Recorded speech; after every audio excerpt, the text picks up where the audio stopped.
Hello. Welcome to Parkland Media. I am your host, Spade Parkland. Thank you for clicking on the video. According to my analytics, a lot of people who watch my content have not subscribed to the channel. So don't forget to hit the subscribe button to make sure you don't miss out on any notifications. Hit the notification bell and make sure it's set to all. Thanks for watching, and now enjoy the video. Hello.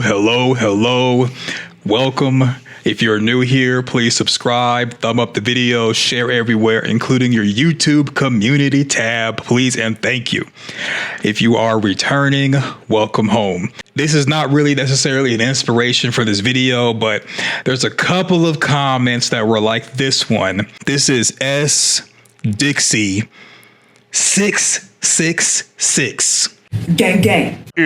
You have given almost every possible and not possible theory now for From. Not to be mean, but this kind of kills the vibe, sir. You don't have one theory, you have all the theories. My response was 4 weeks ago, you may want to take a break.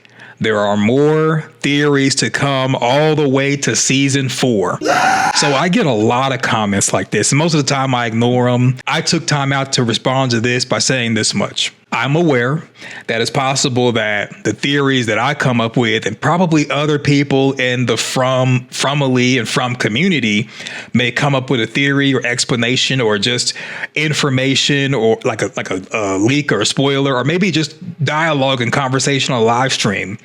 Because I've seen like Julie Deep Dive, she has great conversation over there. Then also you have Jeremy Ice and Fire, great conversations over there. There's other content creators that they have live streams and dialogues about From, and just kind of like spitballing and just having the discussion. And a lot of people make comments to them in addition to over here, and they say, hey, the theories that you presenting, if the theory and what you're talking about is better than the show, it's going to make the show worse. And so the creator, one of the creators of From, he has said, really both of them, but one of them mainly has said that they use the content creators as far as videos, comment sections, and even the blogs to get a lot of ideas, because they are fans like we are, and some ideas they get from us and they incorporate it into the show. I'm not sure what has gone into the show that came from the fans, but I'm pretty sure Julie throwing Boyd the rope was one of those things. And there's probably other things that have come from the fans that have been incorporated into the show to make it feel like it's our show. So if you don't like theories, and this is not just picking on S Dixie 666, not really picking on her period, but it's just kind of putting it out there in the atmosphere. If you don't like my videos that are normally theory videos for From, or other theory videos in the From community, like I told to her, you may want to take a break. Oh, wow. I've seen, not just on my channel, but other channels, as far as comment sections, a lot of mean and hateful comments. Because there are a lot of people that don't like the theory videos. And my thing is this: if you don't like theory videos, explanation videos, recap videos, why click on the video? There really isn't a reason, but there are a lot of comments like this, and my advice is take a break. This is the end of August. Come back when season 4 is going on. Watch season 4 episodes, and then if you want to watch a content creator, then do so. But I think most people that have negative comments, negative experiences with theory videos, theory streams, and just overall the community, take a break. Take a break. And that's just me being nice. I didn't block the comment. No one's blocked the comment. That is me addressing the FROMville. For those who don't like the theories, they're like, you tell all the theories, you're ruining the experience for me. I think that there isn't a way to ruin From if you truly are a fan. There's just no way to ruin the experience. Even if someone comes with a theory, or I would have done this episode like this or like that, and people are like, yeah, that sounds way better than what we got in the show, it just adds to the experience. Because, like, for example, personally, I would not have had Smiley come back as Fatima's baby, Boyd's grandson. I would have found a different way to bring him back. Also, I would have, instead of the boy in white pushing Tabitha out of the lighthouse, to let people know outside of FROMville that people inside of the township are alive, I would have had a different reason for the boy in white pushing Tabitha out of the lighthouse season 2 at the very end, episode 10. Because when Tabitha went to the real world and she came back with Henry, it just seemed like there could have been more that could have been done with Tabitha outside of FROMville.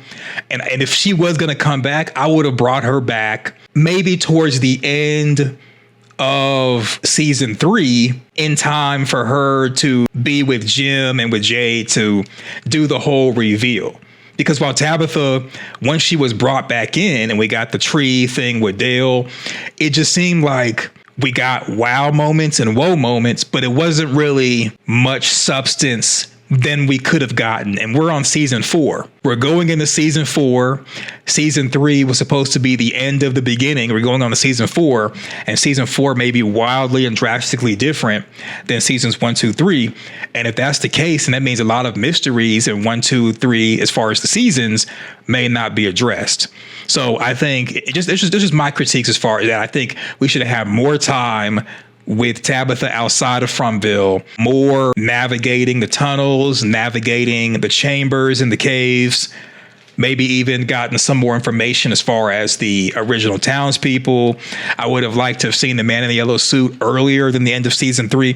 There's a whole bunch of things that I personally and others would have probably done different with the show, but it's not our show and we still like it. We're still part of the fandom. The fandom is not even really all that big.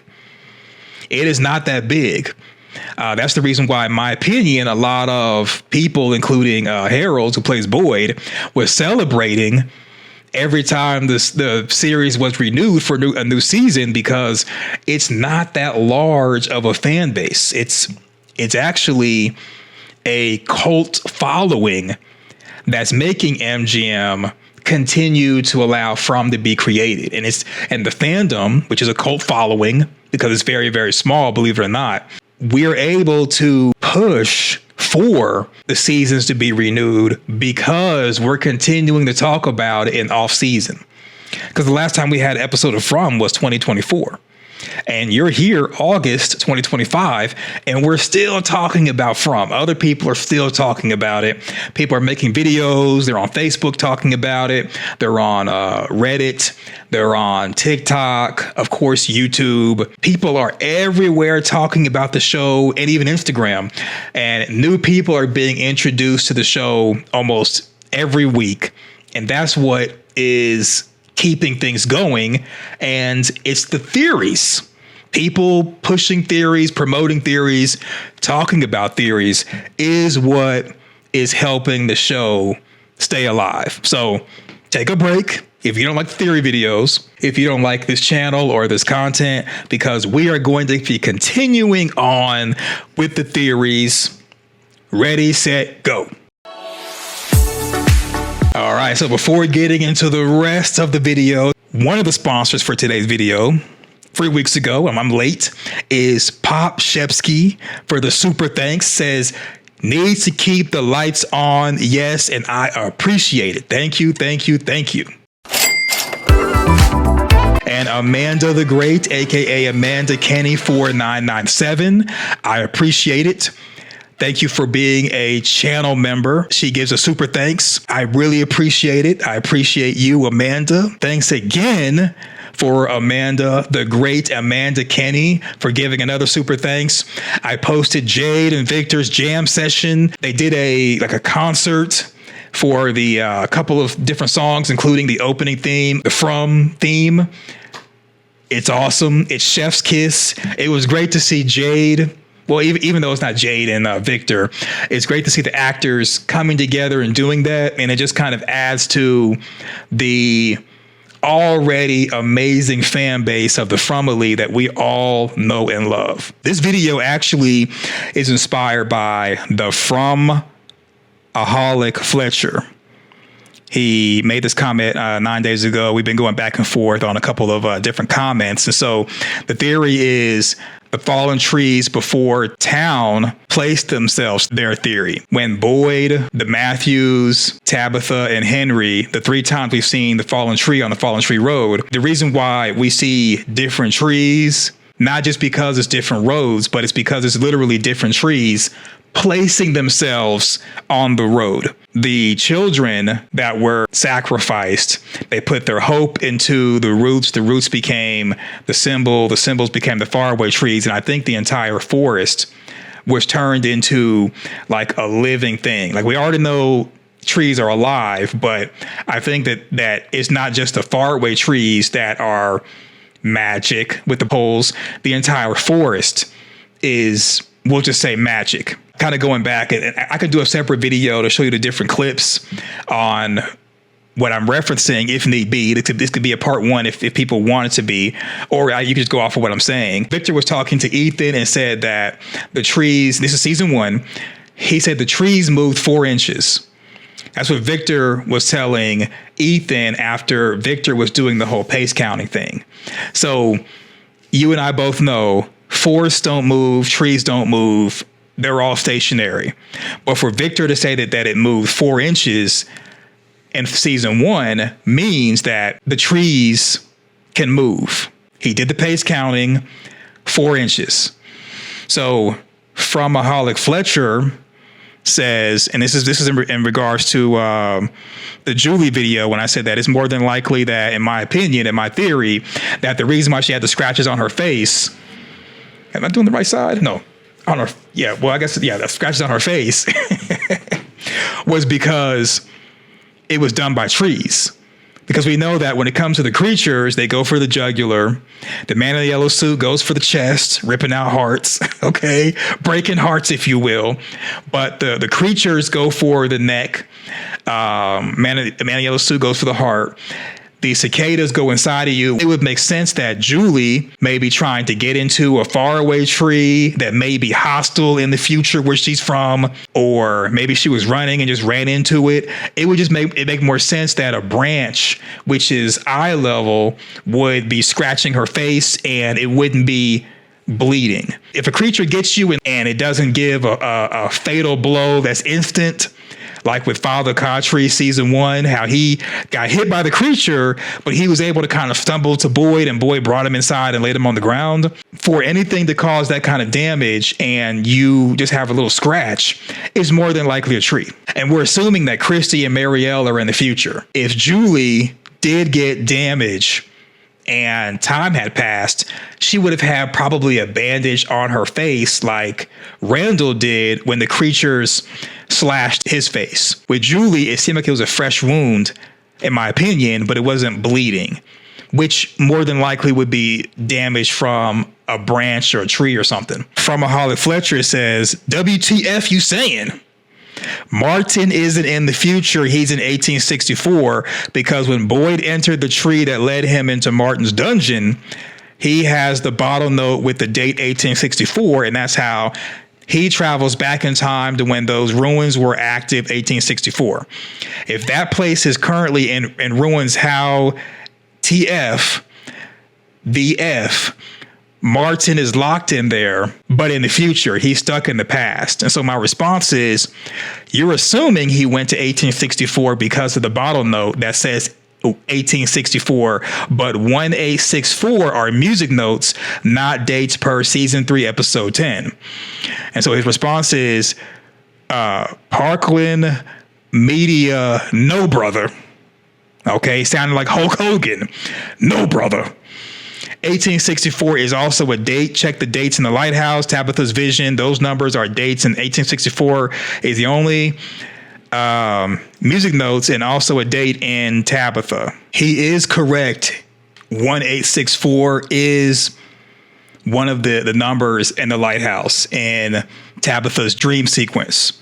Or maybe she was story walking. I did a theory video that maybe she was story walking.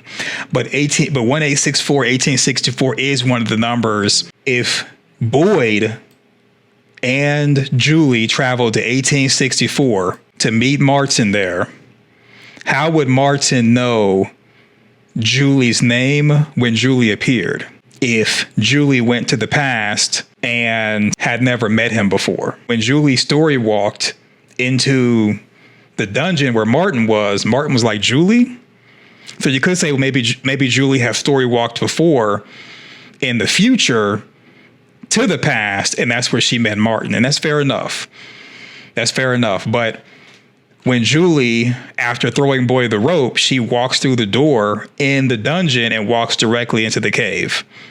So for the dungeon to now be the ruins, and the ruins being above ground, that would mean that the cave tunnel would also either have to be above ground or exposed somehow.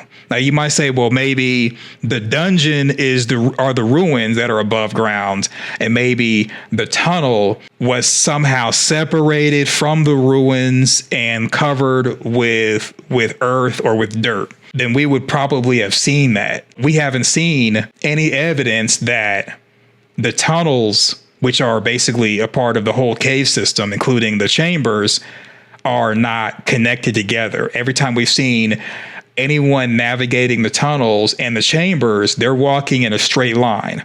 And then we see season 2, episode 1, when Tabitha and Victor are exiting the cave, they're going up out of a hole. For them to be going up out of a hole, it's reasonable to believe that the entire cave system is underground.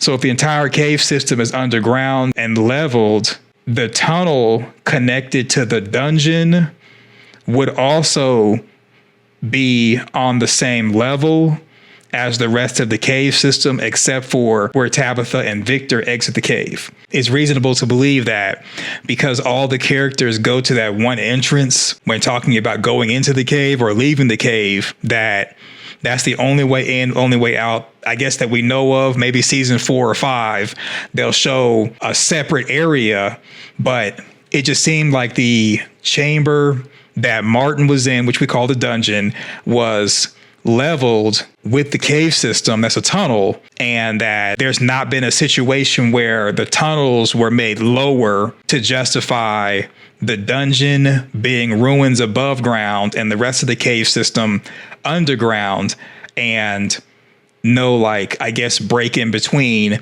the dungeon being attached to the tunnel. This 1864, this whole thing is based off of Tabitha and Tabitha only, which is why we got the dream sequence with her with that. And if you go back and watch season 2, episode 10, when she actually goes to the tower before getting pushed out with the boy in white, we don't see any of these numbers on the wall. We only see them when she's in the dream sequence, season 1, episode 9. These years are death years and birth years. We refer to FROMville as being on cycles, but with the revelation of Jade and Tabitha being reincarnated, I think that instead of looking at it as cycles, each cycle is really a lifespan of Tabitha. So this 1864 more than likely was when one version of Tabitha died and was reborn. The logic I'm getting with that is from 1978. So I'm thinking that 1978 is the year Miranda died and the year Tabitha was born. And it would make sense that Victor, at age 10, when he went into FROMville in 1978, Miranda was 30 in 1978. And let's just say that Henry was the same age as Miranda. They both the same age, doing smack together. So when Miranda died at age 30 in 1978, Tabitha would be born 1978, making Tabitha, in this theory, 44 when FROMville season 1 aired. And that would make her 45. No, that'd make her 46, 2024, being born 1978. It would make more sense that with these years pertaining to Tabitha and her reincarnation cycles or lifespan, that Miranda died 1978, Tabitha was born 1978. And so Victor in 2024, last year, he's 56. Tabitha was like 46. Henry should be in his 70s, maybe 76 in 2024. So if Tabitha were to die again, we would get like another sequence like this where where Tabitha's death and the reincarnated birth of her reincarnation would be right here on the edge over here. And so when Jade was playing the musical notes, I think that one version of Jade and or Tabitha found out about these death and birth years and kind of made it into a song. And that's why the children were able to come saying Kui, which meant remember your lifetimes or different lifespans when you were born and you died and you were other people, including yourselves. That'd be the most logical explanation as to what all this is. And they're just death years and rebirth years happening all at once. So in other words, let's say the original death was 1506, based off this theory. Original death was 1506, and then a rebirth was 1506. And the next one would be 1609. And then that's also a year when died. And now we go to 1672. And then so on and so forth. The year that she dies is the year that she's reborn. And this death and rebirth keeps taking place until whatever, I guess, the children want them to do or need them to do happens, or maybe the man in the yellow suit. Someone is reincarnating them. And I came up with a theory on a previous video that the original Tabitha and the original Jade, perhaps in 1506, made a deal with the man in the yellow suit to bring back the children. The children were brought back, but as ghouls, and the children, with their power, may be reincarnating Jade and Tabitha to force them to fulfill their promise of saving them. So the reincarnating may not necessarily be the Faustian bargain, or may not necessarily be the deal that they made with the man in the yellow suit. It could be like an off-label effect. So just to kind of nerd out for a second, there's on-label effects when it comes to medication and off-label effects when it comes to medication. So in other words, right now there's a big thing with GLP-1 drugs, which is for diabetics. The on-label effect is to produce insulin, or to give you insulin, because you can't convert glucose from the food you eat for energy. So the GLP-1 is like insulin to give you energy so your body doesn't shut down, which is why you need the diabetic shots. That's the on-label effect. They're designed to do that. But an off-label effect, something that that happens to you that's not intended, but it's like a byproduct of taking a GLP-1 drug, is people losing weight. So people are taking Ozempic and Wegovy to lose weight, but they're not designed to do that. That's an off-label or off-brand effect. Okay? Just walk with me here. Okay? Just walk with me. So with that being said, the on-label effect of wanting to bring the children back could have been, bring them back, they've been sacrificed. So the man in the yellow suit brought them back. They're alive, so to speak. But the off-brand, off-label effect is that they're ghoulish children. And maybe the original Tabitha and original Jade, instead of sacrificing someone else like the original townspeople did, they sacrificed themselves. And that's why maybe Jade and Tabitha are kind of like joined together, constantly getting reborn because they were sacrificed together. And an off-label effect of them sacrificing themselves to save the children could be them being reincarnated over and over and over again until they fulfill their promise of saving the children. They could have made that claim to the children, we're going to save you. The children, having hope someone was going to save them, not only do they pour their power into the roots that became the faraway trees, maybe they pour their power into Jade and Tabitha, and that's what's bringing Jade and Tabitha back into FROMville. The inhabitants of the township may be different people who existed when the children were first sacrificed. Like, everyone may be a descendant of people who were in town. It's just that Jade and Tabitha are the only people who are reincarnated, where they remember their past lives simply because they made the promise, and that's an off-label effect of promising that to children who have magic powers. The children got to have magic powers if they're pouring the hope into roots that are creating faraway trees. You walk through a portal and you're able to go to another point in space without having the use of time. In this theory, I'm thinking that all these are death and rebirth years for this theory. That just, to me, would make the most sense. I think that Martin's in the future and that the ruins are separate from the dungeon, just because when Martin is in the dungeon that has a door there, Julie walks through the door and it walks into tunnels.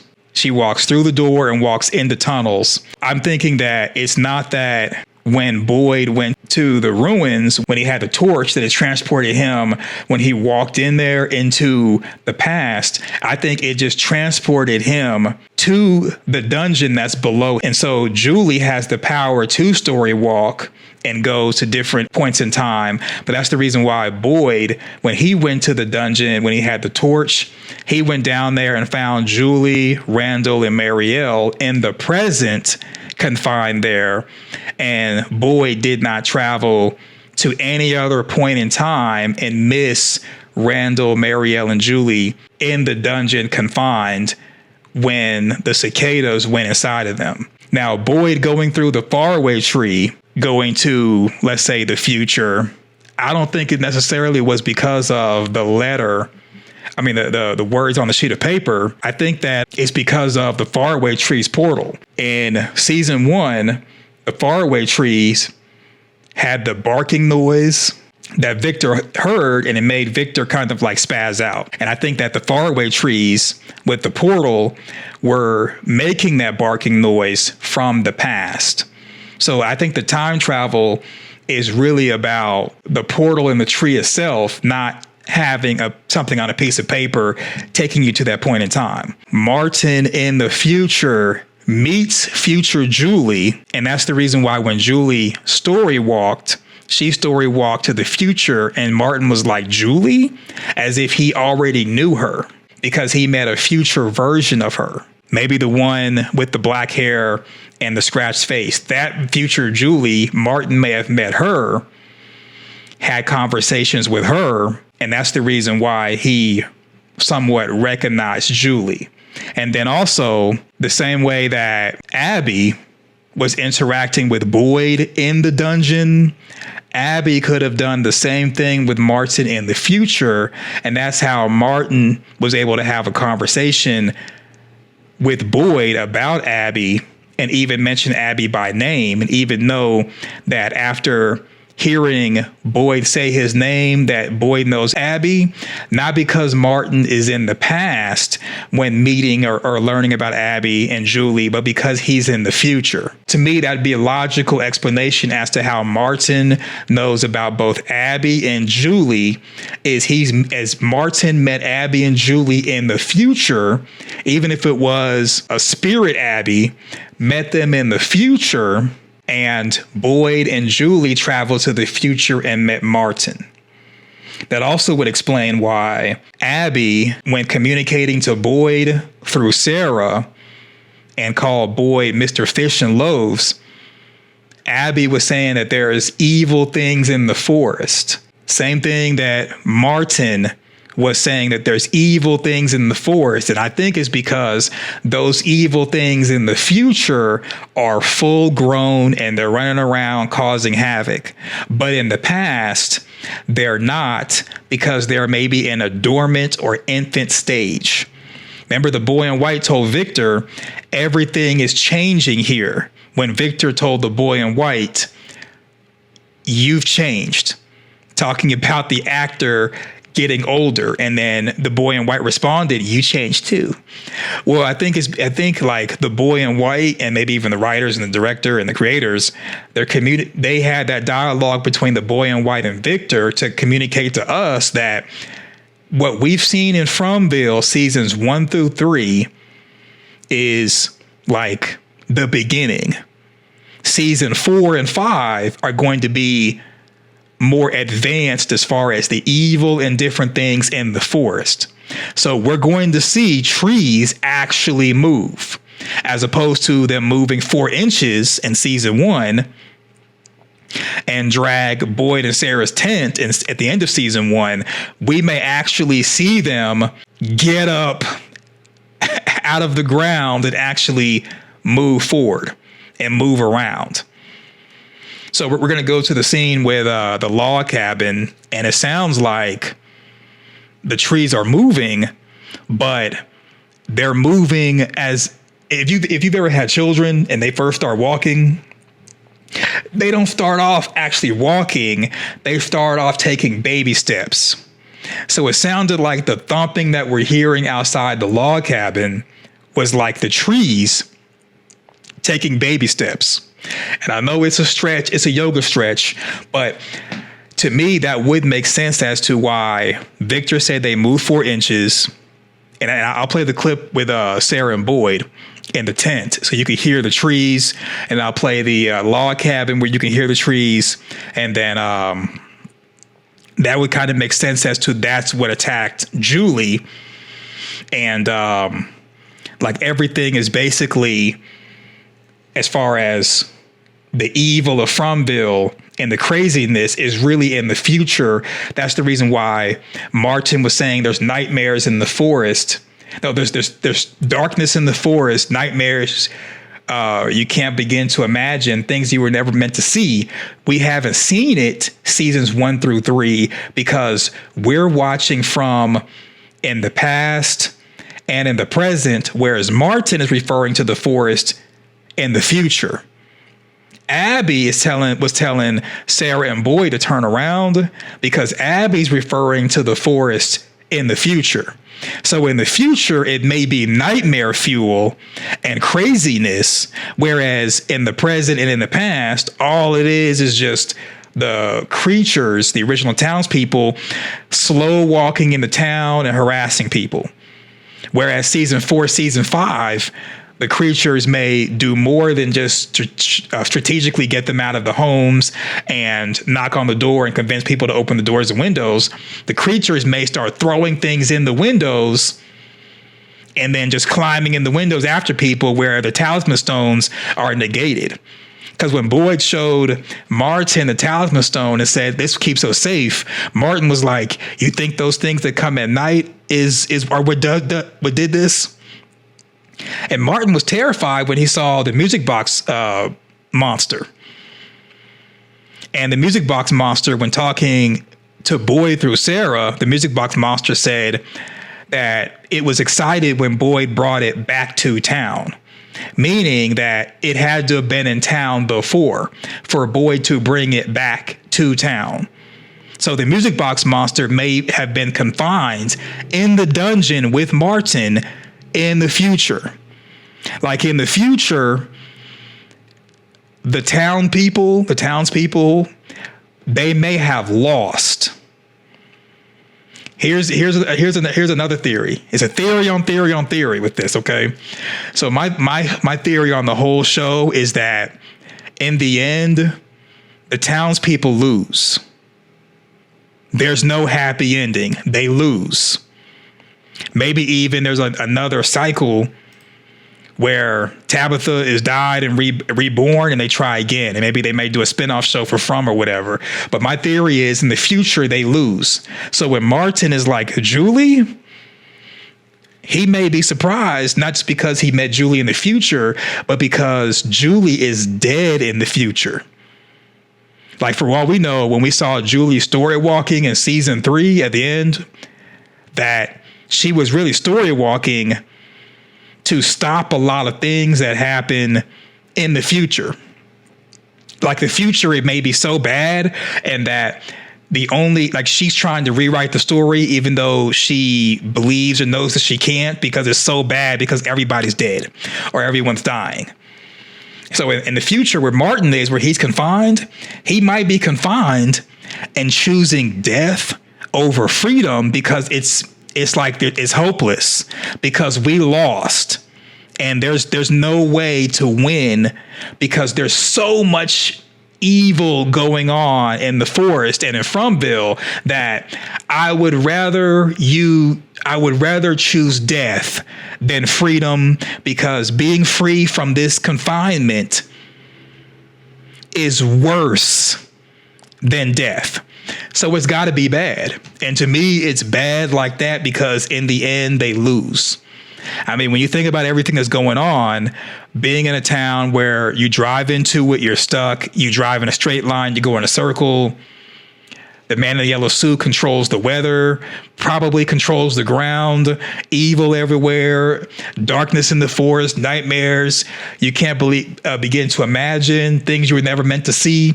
I mean, if you're seeing stuff you were never meant to see as a human, you're done. I mean, they're using firearms on the creatures and they have little or no effect. You kill one of them, they come back somehow, some way. There really is no way to really win unless you get a miracle, and maybe in the future there's no miracles.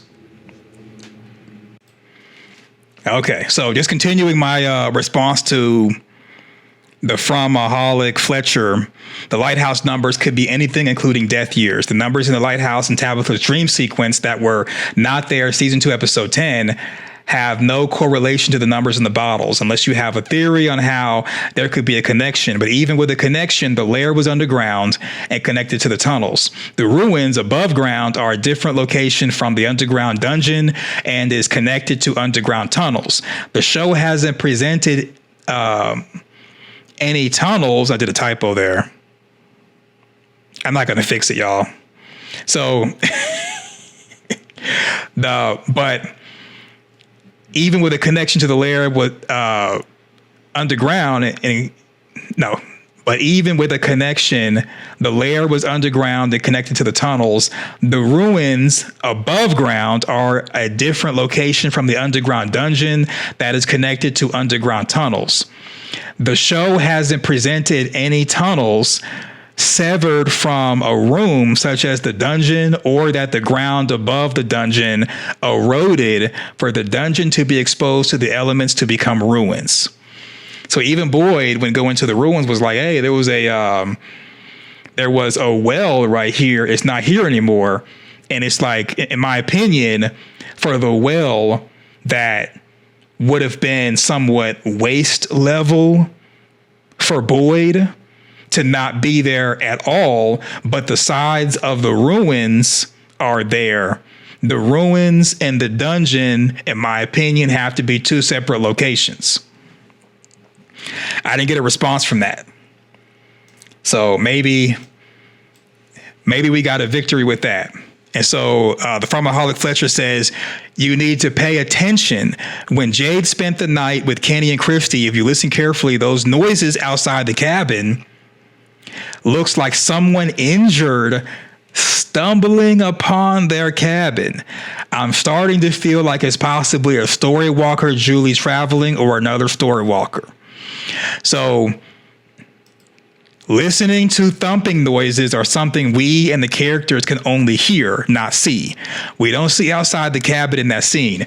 Someone being injured to their body or person would be heard as damage to a body, or maybe they're moaning and groaning or aching. Kenny and Christy are looking up in that scene, not across the room. Whatever was outside made them look upward, as if something were on top of the cabin or the height of it. And I think it's something that's the height of the cabin. And so the FROMaholic Fletcher says, what? All right, so I'm gonna play the scene.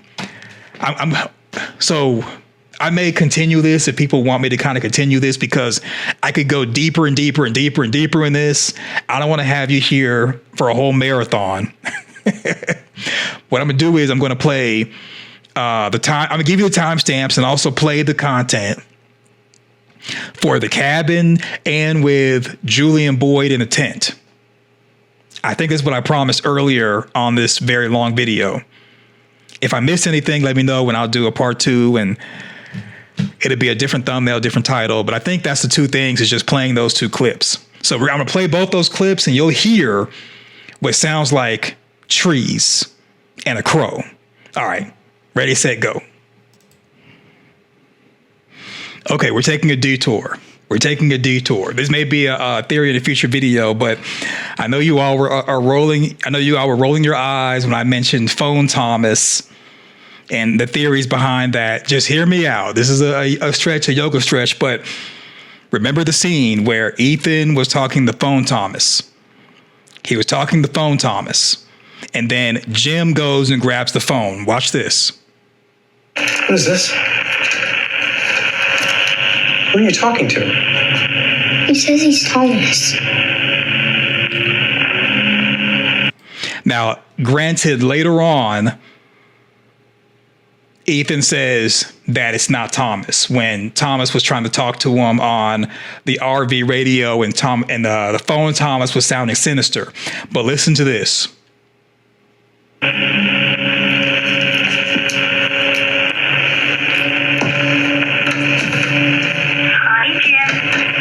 All right, so Jim puts his ear to the receiver. Phone Thomas immediately knows it's Jim. You leave my children alone. But they're not your children anymore. So they're not your children anymore. I think Phone Thomas, or whatever that really is, maybe the man in the yellow suit pretending to be Thomas, is in the future and already knows that Jim is dead in the future and is referring to Jim in future tense. I think the voices that are talking to Sarah, those voices were able to tell Sarah where to be at to see the 2 vehicles come into town, because those voices are in the future. That's how the voices were able to tell Sarah where to be to witness something. And they also were able to tell Father Kotri where he buried the chocolate bar, the bottle, and everything else, to let Father Kotri know through Sarah that they're real. The voices are in the future. They've waited a long time for someone to hear them because they already know what's going to happen, and they're trying to communicate with people in the past, maybe good people and bad people, to get them to change the outcome of what's happening in the future where everyone has failed.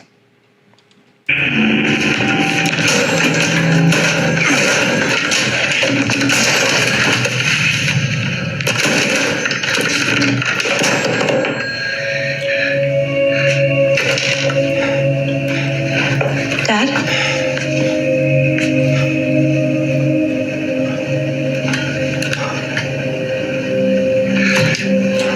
The phone was never plugged in to begin with. That's why Jim is losing his mind. Like, what the heck? What the helly?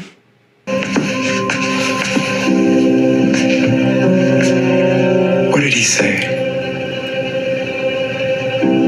Ethan, I need you to talk to me. What did he say? That Mom was alive. She's on an ambulance.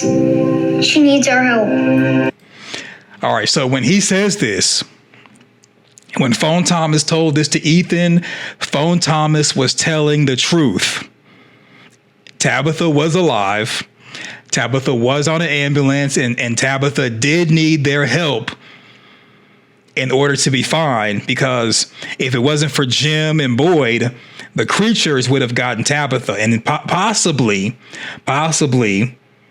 and this is a stretch, it's a yoga stretch, but maybe an alternate timeline. I know you all don't like the alternate timeline stuff, but in an alternate timeline, when Henry and Tabitha were in the ambulance and came into town, the creatures may have got them.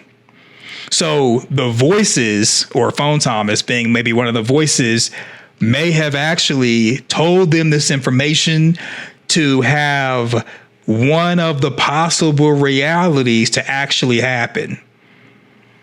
if you've watched enough time travel shows and time travel movies, there's a show on Netflix called I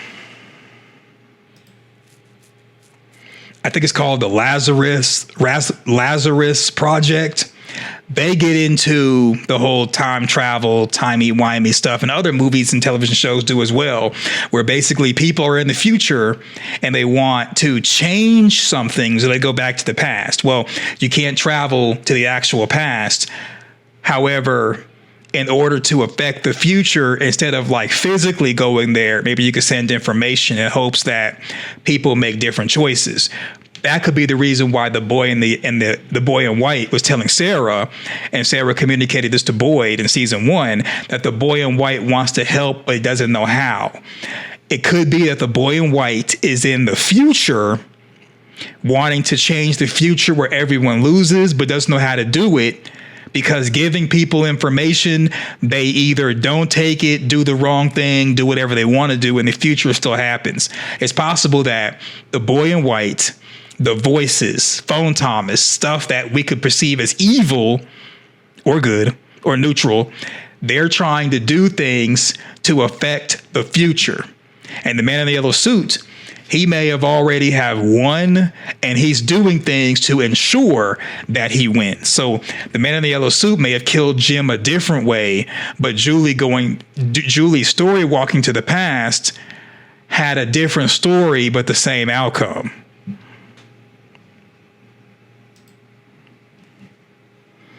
All right, so if you're following along and you want to rewatch the episode where I'm referencing, I'm using season 3, episode 4, There and Back Again. Right now we're at the 33-minute and 32-second time mark, getting ready to hear what happened outside the cabin. Now, one thing I like about my setup before Windows 11 and afterwards, I can actually jump to a specific point in time when doing content, because I can like control T it and be able to go to a specific point. Man, you don't want to know about that. You don't care about that. You don't care. Anyway, all right. So the 33-minute and 32-second mark of season 3, episode 4, There and Back Again, and go. All right. So we heard a thump, right? That didn't sound like someone got hurt. And look, I think Jade missed his mark on where to look, because he's looking over here. he's not in the scene, but Christy is looking up, not directly above her as if something's on the roof, but looking diagonal as if it's something that's like tall.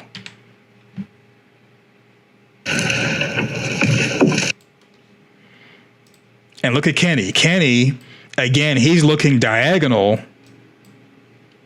and they're in the same room. So it sounds like it's on top of the cabin, but it could be that something is tall and touching the cabin like a tree. So Kenny, he's also looking in a diagonal, but not looking directly above. If something were on the roof of the log cabin is not that big. If something were on the roof of the log cabin, they'd be looking up.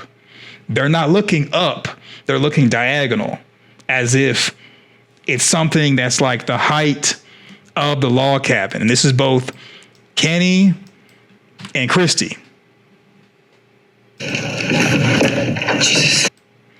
Now, you hear that? It sounds like something is like brushing up against the log cabin. Jade is looking behind him. Christy's looking diagonal. They don't know where it's coming from exactly, but no one's looking up as if it's on the roof of the log cabin. They're looking diagonal. And they're not looking eye level. So it's got to be something that is taller than them for them to look at a diagonal angle.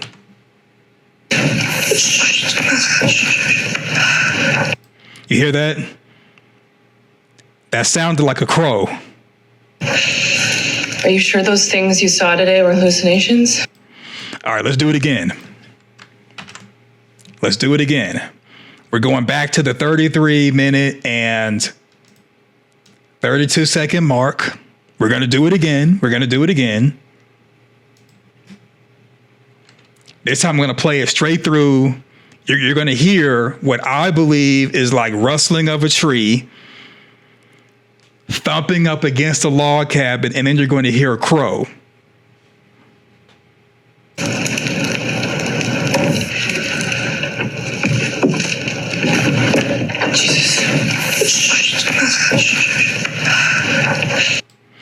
All right. To me, it sounded like thumping, as if something is thumping against the log cabin, high and, kind of tall, like a tree. I heard a little rustling of leaves. That also could be grass. And then I heard a crow. Are you sure those things you saw today were We're going to do it one more time. One more time, and then we're going to go to Boyd and the Sarah in the tent, because you kind of hear the same type of thing with them.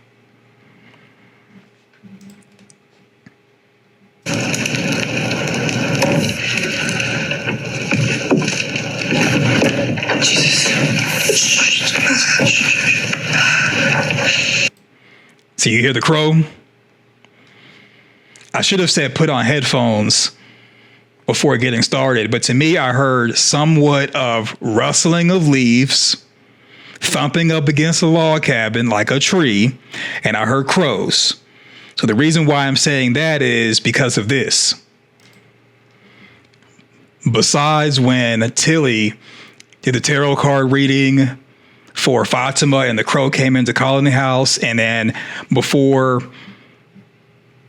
Victor saw the crow being eaten by the rats in the tunnels, the only time you see crows is with the fallen tree, on the fallen tree road. 3 trees. This is one of them. This is when Tabitha and Henry came into FROMville in the ambulance. But we see this tree.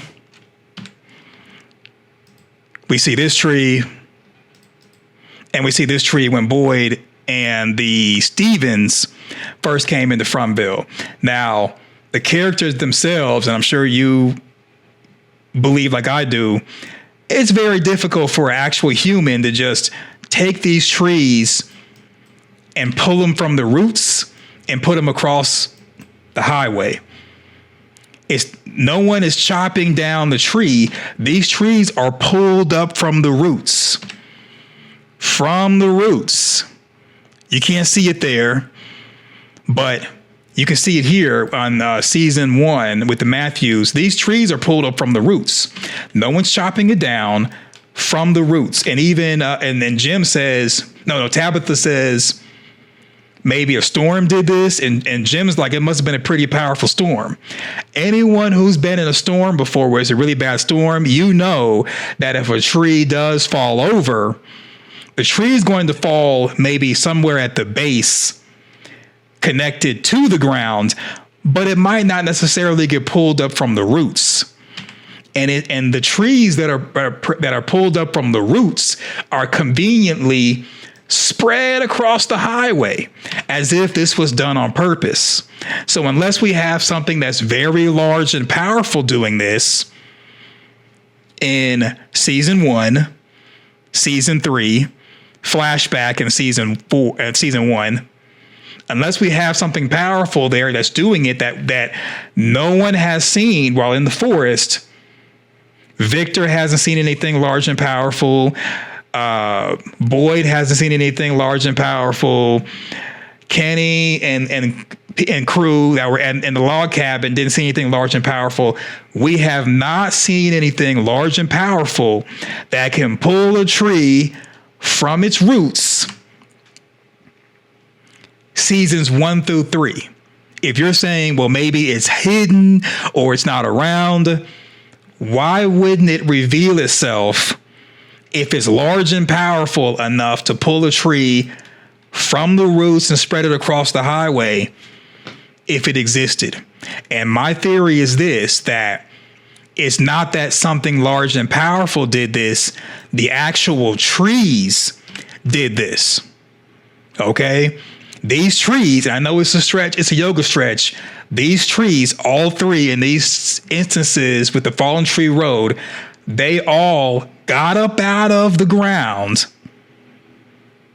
walking or moving somehow like babies, and put themselves across the road to force people into FROMville by turning around. Meaning if you were to keep going, you probably would avoid the trap and be trapped into FROMville.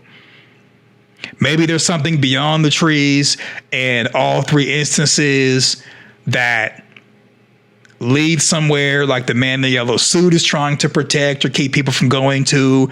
Maybe not. But in this theory, the trees themselves that moved 4 inches, according to Victor, they're the ones that are ripping themselves up from the ground and putting themselves on the road. And also in this theory, what Kenny, Jade, and Christy were hearing were trees. What injured Julie in the future were trees. Trees. All right, so now we're going to listen to Boyd and Sarah in the tent. Season 1. All right, so if you're following along, this is Season 1, Episode 9, Into the Woods. We are at the 38 and 55 second timestamp of Season 1, Episode 9.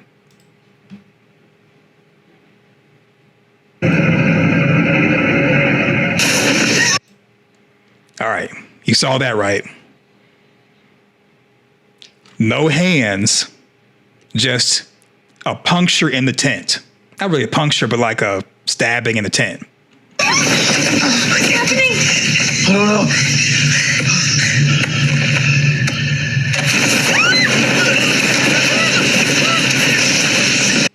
You hear that sound of crows?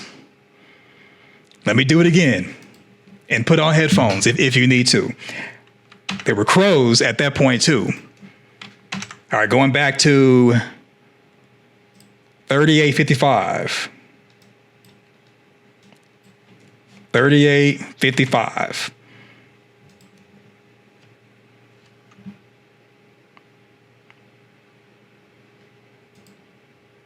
Actually, you know what? We're gonna go back to 38:32. Sorry about that, because you heard the crows, but we're gonna go back to 38:32. When you first see the indentation of the tent and the rustling of the trees and the leaves. All right, ready, set, go. You hear the trees, right? Those are branches.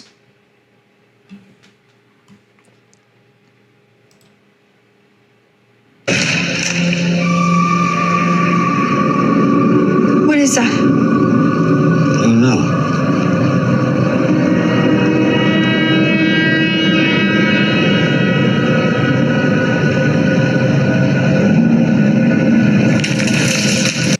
Branches. You could say maybe that's something on top of the branches, walking, but I doubt that there's anything that's standing on the branches. Could be, but in this theory, no. These are actual branches that are moving on their own because the trees are moving on their own. What's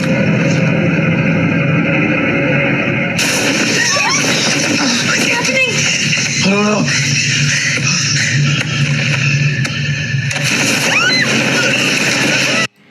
See? You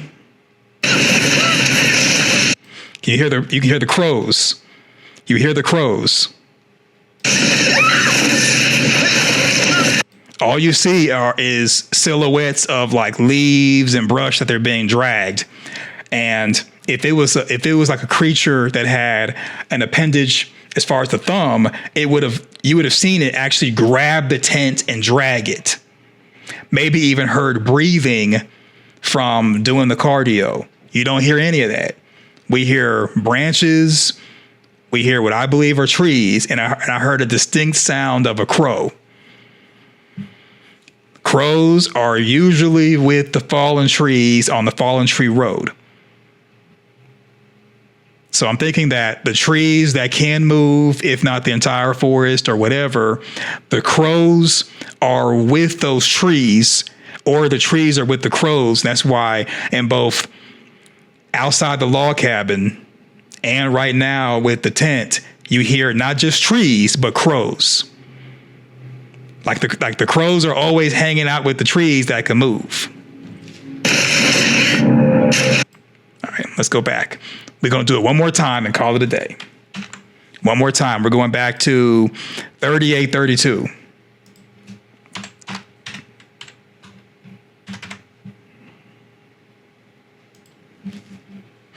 And again, headphones on. And if you're like, well, I don't hear the crows, I may try to do another video and like turn the sound even higher, but you have to kind of listen, or you can just watch the episode, but you can hear the crows and hear the trees, but you don't hear anything else.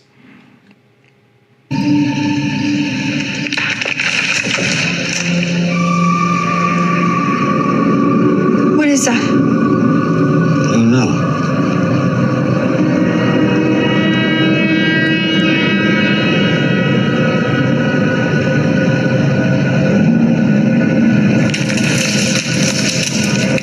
See, more branches being moved as if something is coming to life.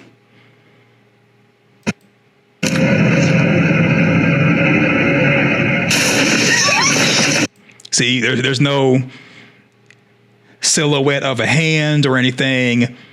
I imagine that if a tree were to move a tent, it would be more of a pushing it and poking in, not being able to grab per se. What's happening? I don't know.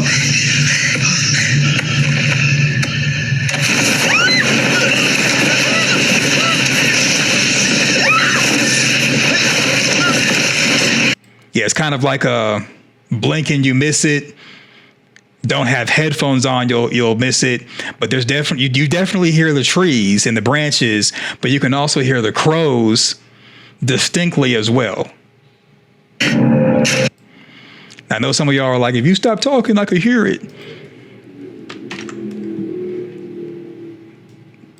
Okay.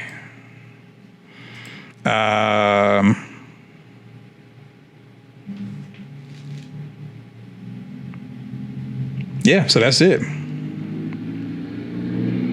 So the tent side is, let me get back to that shot.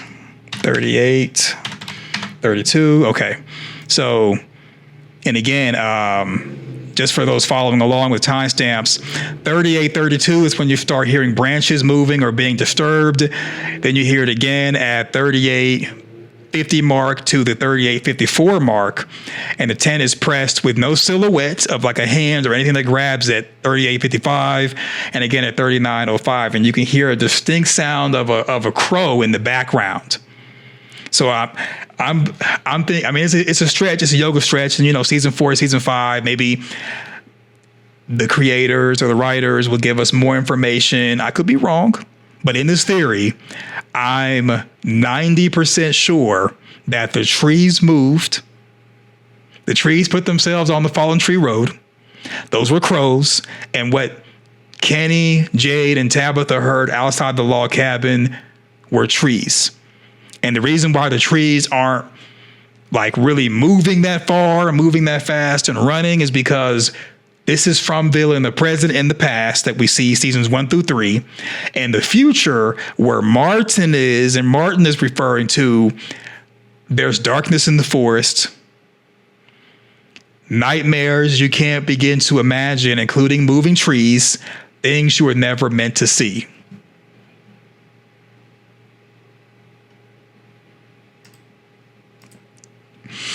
All right, so there it is. Very long video. What do you think? What do you think? Let me know in the comment section your thoughts, thumbs up the video, share to your social media, subscribe, and click the notification bell if you haven't already done that.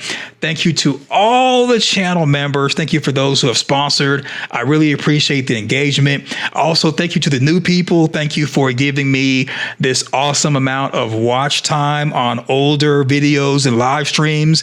You all have kept me going and kept me alive, and you're keeping the lights on around here. I really appreciate it. I know larger content creators, they have more views. As far as a larger view count, they have more subscribers.